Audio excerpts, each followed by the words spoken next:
આપણી વચ્ચે આપણા સૌના વડીલ મુરબ્બી અને દિલ્હીમાં જેમને પાર્લામેન્ટમાં બોલીને જેમને એની સ્પીચ સાંભળી હોય ત્યારે તમને ખબર પડી જાય કે શક્તિસિંહભાઈ આપણું નામ ઉજાગર કર્યું છે. આપણા સૌના વડીલ શક્તિસિંહભાઈ ગોહિલ, મારી સાથે પધારેલા ઘનશ્યામભાઈ ગઢવી, અમારા વીકે હુંબલ સાહેબ, મારા પરમ આદરણીય મિત્ર અને બચ્ચુભાઈ, અમારા જિલ્લાના પ્રમુખ શ્રી યજુભાઈ, તમામ આગેવાનો, વડીલો, મુરબ્બીઓ, ડાયસ ઉપર બેઠેલા જ્યેષ્ઠ શ્રેષ્ઠ સૌ મહાનુભાવો, માતાઓ, બહેનો અને યુવાન મિત્રો,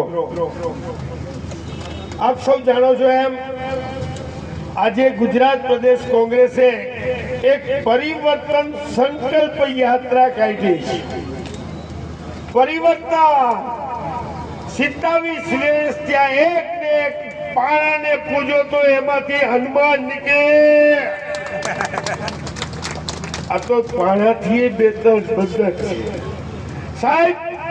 27 વર્ષ ત્યાં એક ધારા આપણે મત દેતા આવી.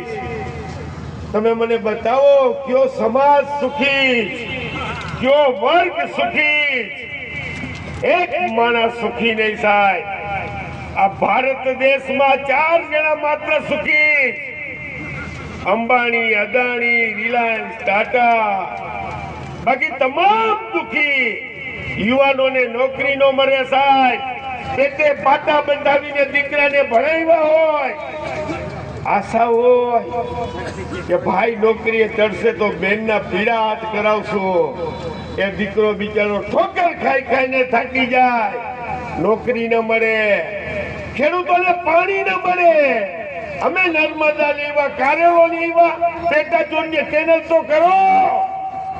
હજી એક પેટા કેનાલના ઠેકાણા નથી. અને વાત કરી એટલે એમ કે અમે નર્મદા લેવા. નર્મદાનો પાયો કોંગ્રેસે નાખેલો સાહેબ. આજે બેનું દીકરીઓ છે, તમે પૂછો 400 રૂપિયામાં ગેસનો બાટલો.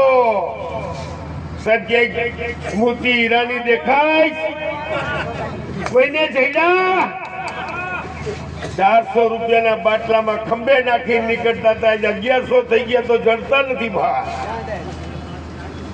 આ હાવ હરાહર, હાવ ખોટી ના ગરુતીમાં હાથું નથી બોલ્યા. અને આપણે મત દીધે જાય. હવે સંકલ્પ કરી લ્યો, આને કાઢો, ભાજપને કાઢો. એ કહેવા માટે મિત્રો, યુવાનો, તમને કહેવા આવ્યા. આપ સૌ જાણો છો કે આ દેશની હાલત કઈ થઈ રહી છે, આ યુવાનોની હાલત શું થઈ રહી છે. અને આ કાયમને માટે બણગા ફૂંકે, આ દેશમાં પ્લેન બનાવવા. તમારો ડો એક બ્રિજ હારો નથી બનાવી એકતા, પ્લેન હું કાઢેલો તમે બનાવશો. એક બ્રિજમાં 150 લોકોની જાન જાય. એ શું પ્લેન બનાવવાના? હજી બુલેટ ટ્રેન ને વાતું કરે છે. એમાં રોજ ભેવું ભટકાય, રોજ ગાયું ભટકાય.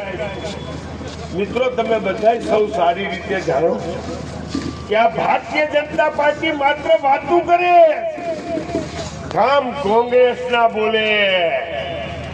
કોંગ્રેસે કામ કર્યા. અત્યારે જેટલા આ ગુજરાતમાં 154 ડેમ છે સાહેબ.